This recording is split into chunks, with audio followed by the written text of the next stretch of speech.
Did you know? The USS Indianapolis was a Portland-class heavy cruiser with a vital mission in 1945 to deliver components for the atomic bomb Little Boy, which would later be dropped on Hiroshima. The mission was top secret and critical to ending the war, and the ship completed its delivery successfully. But just days later, tragedy struck.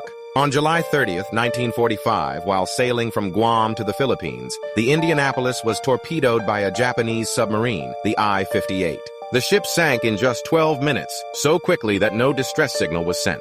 Around 900 of the 1,195 crew members survived the sinking, but their ordeal had only just begun. The survivors, stranded in shark-infested waters of the Pacific, faced horrific conditions. Without lifeboats or sufficient supplies, they clung to debris, enduring dehydration, heat, and starvation. But the greatest terror was the sharks. Oceanic white-tipped sharks and tiger sharks were drawn to the site, and for the next 4 days, they attacked the men relentlessly. Survivors described watching as their comrades were dragged under the water, one by one. The nightmare seemed endless, as rescue efforts were delayed due to the secrecy of the mission. Finally, on August 2nd, a U.S. Navy patrol plane spotted the survivors by chance, and a rescue operation was launched. By the time help arrived, only 316 sailors remained alive. The sinking of the Indianapolis remains the deadliest single incident at sea in U.S. Navy history. The tragedy sparked outrage and controversy. Captain Charles McVeigh, who survived the sinking, was court-martialed for hazarding his ship by failing to zigzag,